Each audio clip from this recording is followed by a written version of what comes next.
على سيدنا محمد مفتاح باب رحمة الله عدد ما في علم الله صلاة وسلاما دائمين بدوام ملك الله وعلى أهله وصحبه. رب اشرح لي صدري ويسر لي أمري واحلل عقدة من لساني يفقهوا قولي. سبحانك لا علم لنا إلا ما علمتنا إنك أنت العليم الحكيم. اللهم ارزقنا فهم النبيين وحفظ المرسلين وإلهام الملائكة المقربين. اللهم أغننا بالعلم وزينا بالحلم وأكرمنا بالتقوى وجملنا بالعافية. لا حول ولا قوة إلا بالله العلي العظيم والحمد لله رب العالمين. نوينا التعلم والتعليم والتذكر والتذكير والنفع والانتفاع والإفادة والاستفادة والحث على التمسك بكتاب الله تعالى وسنة رسوله والدعاء إلى الهدى والدلالة على الخير ابتغاء وجه الله ومرضاته وقربه وثوابه سبحانه وتعالى. نوينا في هذا المجلس مبارك على مناه آباؤنا وأسلافنا الصالحون على هذه النية وعلى كنية الصالحة جامعة شاملة نافعة من خيرات الدنيا ونعم الآخرة وإلى حضرة النبي المصطفى محمد صلى الله عليه وسلم بسر الفاتحة. أعوذ بالله من الشيطان الرجيم. بسم الله الرحمن الرحيم. الحمد لله رب العالمين الرحمن الرحيم مالك يوم الدين. إياك نعبد وإياك نستعين. اهدنا الصراط المستقيم صراط الذين أنعمت عليهم غير المغضوب عليهم ولا الضالين آمين. إن الله وملائكته يصلون على النبي يا أيها الذين آمنوا صلوا عليه وسلموا تسليما. اللهم صل وسلم وبارك عليه وعلى آله. مولاي صل وسلم دائما أبدا على حبيبك خير كلهم. هو الحبيب الذي ترجى شفاعته لكل هول من الأهوال مقتحم. يا ربي بالمصطفى صدنا واغفر لنا ما مضى يا واسع الكرم. يا ربي بالمصطفى بلغ مقاصدنا واغفر لنا ما مضى يا واسع الكرم. يا ربي بالمصطفى بلغ مقاصدنا واغفر لنا ما مضى يا واسع الكرم. اللهم صل وسلم وبارك عليه وعلى آله. Alhamdulillah, segala puji bagi Allah Subhanahu wa taala, salawat dan salam senantiasa tercurah kepada baginda Rasulullah Sayyidina Maulana Muhammad sallallahu alaihi wa ala alihi wa sahbihi wasallam beserta keluarga, sahabat, pengikut sekalian. Amin Allahumma amin. Para jemaah, ikhwan yang dimuliakan Allah, para pemirsa yang budiman, insyaallah kita akan melanjutkan pembahasan pekanan kita, mingguan kita. Kita membahas kitab Nasaihul Ibad yang dikarang oleh Syekh Nawawi Al-Bantani. Maka pada malam hari ini kita akan masuk kepada satu maqalah, yang maqalah ini disampaikan oleh Sayyidina Uthman bin Affan radhiyallahu anhu. Beliau berkata, An Uthman radhiyallahu anhu, dari Sayyidina Uthman radhiyallahu anhu, semoga Allah meridai beliau, hammud dunya zulmatun fil qalbi, bahwa cinta atau khawatir terhadap dunia itu akan menjadi kegelapan di dalam hati. Wa hammul akhirati nurun fil qalbi, sementara khawatir, takut akan akhirat itu akan mendatangkan cahaya di dalam hati. Maka kita sedikit telah membahas tentang apa makna dari potongan yang pertama. Maka berikut kita akan bahas tentang wa hammul akhirati nurun fil qalbi, bahwa khawatir terhadap akhirat itu akan menjadi cahaya di dalam hati kita. Ikhwah yang dimuliakan Allah Subhanahu wa taala, orang-orang yang beriman kepada Allah iman itu artinya percaya, bahwa dikatakan ulama, percaya itu tak bisa ditampung kecuali dengan hati. Karena percaya itu lebih hebat, lebih dalam, bahkan lebih luas dibandingkan dengan mengetahui. Kalau pengetahuan kita itu berbasiskan akal, artinya bersifat indrawi, maka sesungguhnya tak semua yang ada di dunia ini bisa kita ketahui. Kita hanya bisa melihat perkara-perkara yang hissiyah, perkara-perkara yang bisa diraba atau ditangkap dengan panca indera. Sementara yang tak terlihat itu selama di dunia itu bahkan ada, nyata bagi kita. Contohnya bagaimana setiap hari kita butuh kepada oksigen. Kita tak bisa melihat oksigen, tapi ternyata kita hirup oksigen. Kita tak bisa melihat rasa sakit, tapi kita bisa merasakan sakit. Kemudian kita lihat, kita tak bisa melihat angin, tapi kita tahu bahwa angin itu ada. Kita tahu bahwasanya ada di sekitar kita gelombang-gelombang, apakah itu gelombang radio, gelombang televisi, internet, segala macam. Dan itu ternyata ada. Dan ternyata itu kita manfaatkan tanpa kita harus melihat hal tersebut. Maka jikalau perkara-perkara di dunia saja pengetahuan kita terbatas, apalagi tentang hakikat Allah Subhanahu wa ta'ala, apalagi tentang hakikat akhirat, apalagi hakikat tentang kehidupan setelah di dunia ini. Maka kehidupan tentang setelah dunia ini maka hanya bisa ditangkap dengan rasa percaya dengan hal tersebut. Maka wajar berarti bahwa induknya iman itu adalah iman kepada ghaib, yaitu induk iman kepada Allah Subhanahu wa ta'ala. Dengan iman kepada Allah Subhanahu wa ta'ala maka melahirkan keyakinan-keyakinan terhadap sesuatu yang lain.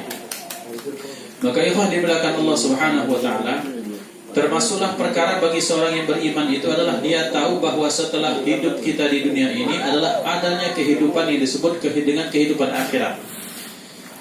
Kehidupan akhirat itu, akhirah diambil dari kata-kata akhir. Akhir itu artinya yang terakhir, ya. Kehidupan pertama itu kehidupan dunia, yang akhirat itu sebut dengan setelah akhir, setelah dunia itu namanya akhirat. Maka Allah Subhanahu wa ta'ala banyak menjelaskan, baik dengan terperinci maupun dengan makna yang tersirat, bahwasanya sesungguhnya kehidupan akhirat itu jauh lebih panjang, lebih kekal, nikmatnya tak terbayangkan, kemudian sengsaranya pun tak terbayangkan. Maka oleh karena itu orang yang beriman seyogianya lah, sepatutnya lah, takutnya, khawatirnya adalah bagaimana nasib kita kelak di akhirat. Bagi orang yang beriman, mereka membagi hidup itu hanya kepada dua, bahwa pertama bagaimana nasib kita di dunia, yang kedua bagaimana nasib kita kelak di akhirat. Kekhawatiran terhadap perkara-perkara akhirat inilah yang akan menjadikan kita orang-orang yang amat sangat mawas diri terhadap perkara di dunia. Karena mengapa? Karena ketika kita hidup di dunia, maka dunia ini adalah ad-dunya mazra'atul akhirah, bahwa dunia ini merupakan sawah ladangnya akhirat. Namanya sawah ladang, berarti kita sekarang sedang menanam, bercocok tanam. Nanti kelak ketika kita di akhir hayat kita, ketika di alam barzakh, wabil khusus kita di akhirat, maka kita baru tahu dengan hakikat apa yang kita tanam. Maka sering disampaikan oleh para ulama, ini maqalah Sayyidina Ali karramallahu wajhah, beliau menyatakan bahwa manusia ini amwat. Sesungguhnya kita sekarang ini sedang tertidur. An-nasu niyamun fa idza matu intabahu. Bahwa manusia ini semuanya itu niyam, kita dalam kondisi tertidur, dan ketika kita mati baru kita tersadar bahwa ternyata kita sudah tidur dengan tidur yang sangat panjang. Maknanya seperti apa? Maknanya seperti ini. Bahwa ada orang yang mungkin dia menderita dari kecil sampai ke besar. Setelah beberapa kali dapat cerita dari Kanda Khairul, mano hidup zaman dulu susahnya kan. Makan berbagi dengan dulur, telur dibagi 4, kira-kira seperti itu.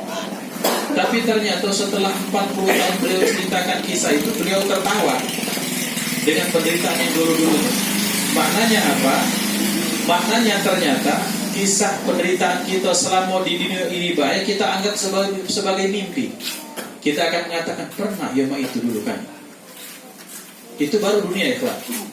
Berarti kehidupan kita kelak ketika kita di akhirat, maka kita akan mengatakan, oh ternyata aku dulu pernah tergila-gila dengan harta sampai bergebuk begitu.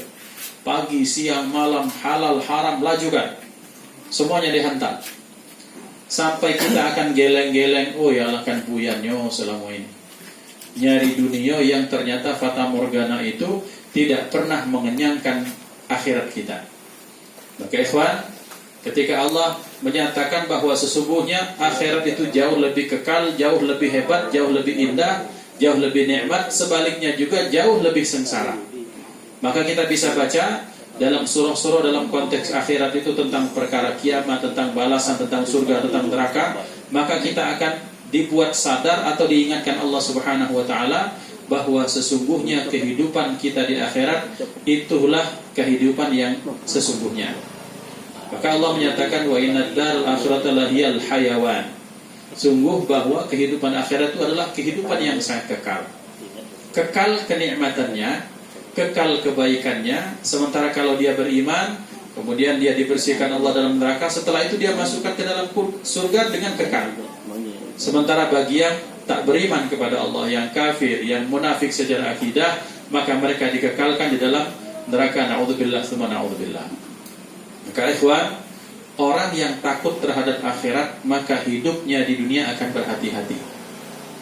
Mano hati-hati gitu nih, mano akhirat kage, mano jangan cadak mati lagi, mano jabatan kita, mano tugas kita, mano harta kita, mano terus seperti itu. Karena kita sebagai seorang yang beriman senantiasa ingat kepada akhiratnya Allah Subhanahu wa taala.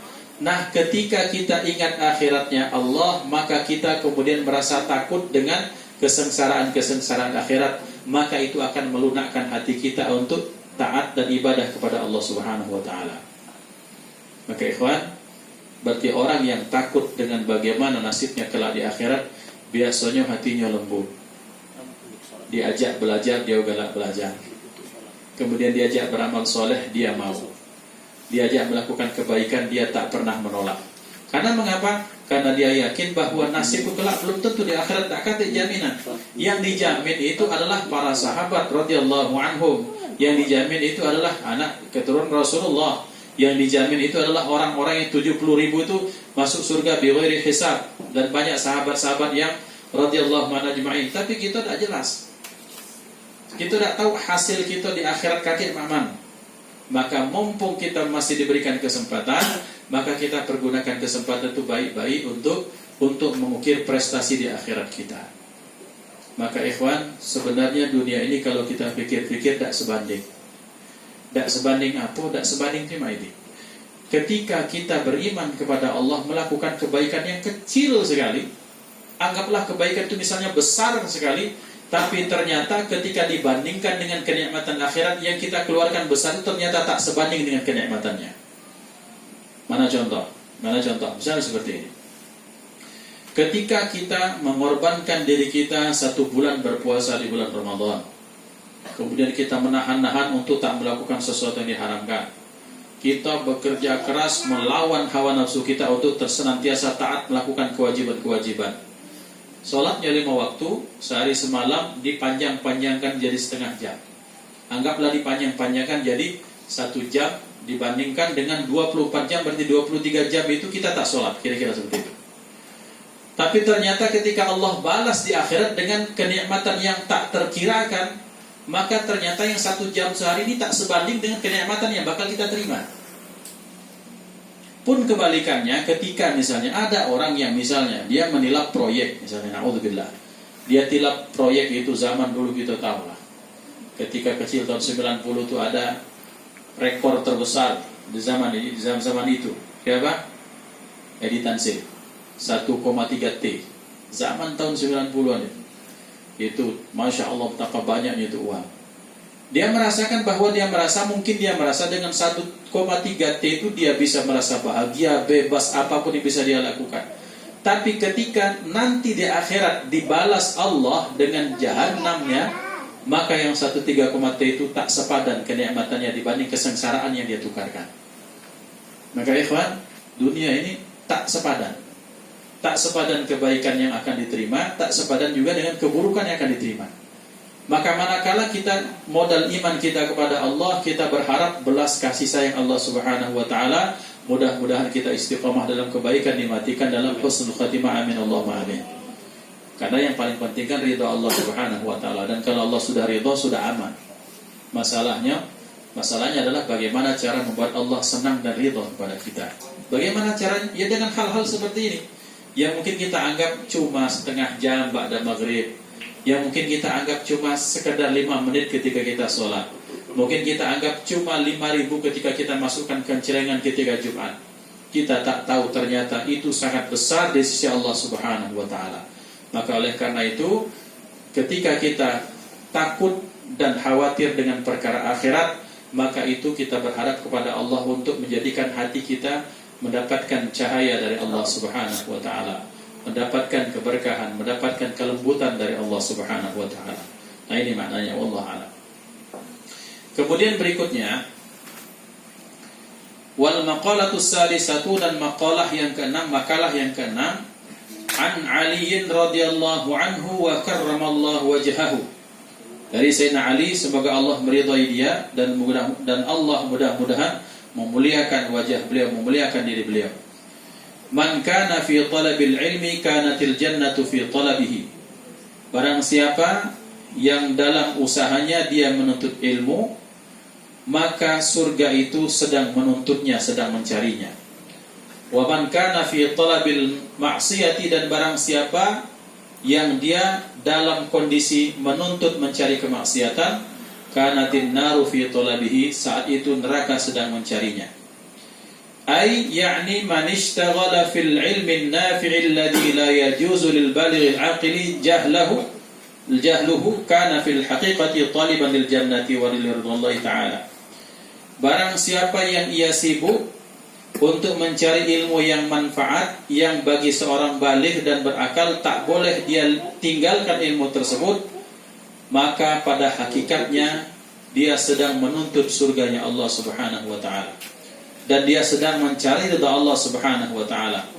Wa man kana muridan lil ma'siyati, sedangkan barang siapa yang dia menuntut mencari maksiat, kana fil haqiqati taliban lin nari wa li sukhtillahi ta'ala wal iyad billah, bahwa ketika dia menuntut ingin melakukan kemaksiatan, secara hakikatnya, pada sebenarnya hakikatnya dia sedang menuntut untuk dimasukkan ke dalam neraka dan supaya mendapatkan murka Allah Subhanahu wa taala. Naudzubillah, naudzubillah. Ikhwah, ini maqalah dari Sayyidina Ali karramallahu wajhah. Sayyidina Ali ini adalah manusia yang sangat mulia, bahwa beliau adalah anak yang pertama dalam sejarah Islam yang bersyahadat kepada baginda Nabi Muhammad sallallahu alaihi wasallam. Kemudian beliau juga adalah sepupunya Rasulullah, tapi sepupu bukan sembarang sepupu, tapi sepupu yang sudah seperti kakak dan adik. Karena ketika Sayyidina Abdul Muttalib, paman Sayyidina Abdul Muttalib kakek beliau itu meninggal, maka Rasulullah hak asuhnya itu diserahkan kepada Abu Talib. Paman Rasulullah banyak yang kaya. Beliau punya banyak sekali paman-paman yang kaya, tajir melintir saat itu. Tapi oleh Abdul Muttalib diserahkan beliau kepada siapa? Kepada Abu Talib. Karena mengapa? Abu Talib walaupun orang yang miskin, tapi beliau kaya dengan kasih sayang. Tak pernah kita temukan dalam riwayat bahwa Abu Talib itu menampar Rasulullah, memukul Rasulullah, kemudian melakukan ini, tidak pernah. Beliau betul-betul dianggap sebagai anak sendiri oleh Abu Talib. Kemudian selanjutnya setelah Abu Talib meninggal, Rasulullah kemudian menikah. Giliran Sayyidina Ali itu tinggal di rumah Rasulullah. Ini menunjukkan betapa kedekatan mereka berdua sangat luar biasa. Yang kemudian Allah Subhanahu wa taala pada puncaknya memerintahkan Rasulullah sallallahu alaihi wasallam untuk menikahkan Ubabah Fatimah Az-Zahra dengan Sayyidina Ali karramallahu wajhah. Dan dari situ beranak pinak sampai kepada sekarang, anak keturunan Nabi Muhammad sallallahu alaihi wasallam. Seperti yang kami sampaikan dari pernikahan Abah Mujari, bukan Abah Mujari mereka, bukan anak beliau ya, bahwa ternyata pernikahan itu dilaksanakan di bulan Safar. Bulan Safar. Sebagaimana bahwa Nabi Muhammad SAW beliau menikah dengan Ibunda Khadijah juga terjadi pada bulan Safar. Beliau ingin menepis anggapan bahwa bulan Safar itu bulan buruk. Tidak. Yang buruk itu kita. Yang buruk itu tingkah laku kita. Semua bulan insya Allah baik ya. Maka ikhwah, beliau sengaja menikahkan anak, diperintahkan Allah di bulan Safar karena ada kebaikan-kebaikan pada bulan tersebut. Maka ikhwah, dari Sayyidina Ali karramallahu wajhah, semoga Allah memuliakan wajahnya. Ini kami teringat, Allah yarham Fadilatul Syekh Kiai Haji Abdul Hamid Nuri, salah satu guru hadis kami, beliau menyatakan Sayyidina Ali itu mengapa disebut dengan karramallahu wajhah, dengan alasan pertama, bahwa Allah memuliakan wajah beliau. Beliau tak pernah kenal dengan kesyirikan. Beliau tak pernah kenal dengan patung-patung. Ketika beliau lahir dan besar, beliau dididik dan dikenalkan kepada Nabi Muhammad SAW. Dididik di rumah Rasulullah dengan sebaik-baik didikan. Kemudian mendapatkan guru sebaik-baik guru. Maka beliau tak pernah menyaksikan bagaimana ada orang-orang yang menyembah berhala di kala itu. Maka Sayyidina Ali itu disebut dengan karramallahu wajhah karena dia orang yang pertama yang tak menyaksikan kesyirikan dari golongan anak-anak di masanya. Yang kedua, bahwa beliau dikatakan karramallahu wajhahu karena beliau itu, ini dari kiai kami, bahwa beliau itu tak pernah melihat kemaluan beliau, apalagi kemaluan istrinya. Jadi itu Masya Allah, jadi matanya itu terjaga dari hal-hal yang tak diinginkan, yang tak diizinkan secara syariat. Maka bayangkan itu mata, betapa mulianya itu mata, bahkan dengan kemaluannya sendiri dia tak pernah melihat. Maka Allah kemudian idzan karramallahu wajhak, maka jadi kata Rasulullah, mudah-mudahan Allah memuliakan wajahmu. Ada bisabab. Ini dengan sebabnya itu. Beliau menyatakan man kana fi talabil ilmi, barang siapa yang disibukkan untuk mencari ilmu yang manfaat, alladzi la yajuzu lil balighil aqili jahluhu, yang bagi orang muslim yang sampai umur dan dia orang waras, artinya orang sehat secara akal, yang tak boleh ia tinggalkan, tidak boleh ia cuekkan ilmu tersebut. Barang siapa disibuk dengan hal tersebut, maka sesungguhnya dia sedang menuntut mencari surganya Allah, dan kemudian surga pun sedang mencari dia. Ikhwan, bahwa menuntut ilmu itu, ilmu agama, untuk mendalami ilmu agama, pendapat sebagian besar ulama itu hukumnya fardu kifayah. Ini untuk mendalami ya. Sementara untuk kita yang akil, yang berakal, yang sudah baligh, terhadap kewajiban-kewajiban yang sifatnya fardu ain, maka fardu ain bagi kita untuk belajar. Bahwa ketika hukum sholat itu kan, sholat 5 waktu itu